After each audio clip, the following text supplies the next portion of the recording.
So first open your browser and search GameBanana.com.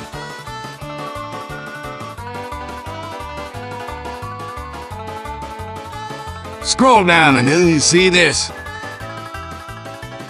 Click on that. Now click on Most Downloaded. You can choose between a lot of HUDs, but I'll choose this. Scroll down until you see Manual Download. Click on that. Now open Steam and follow along.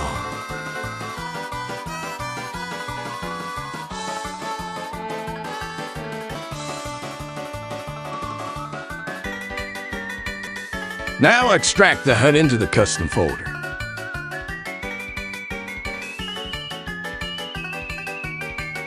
Now you can open the game and start playing.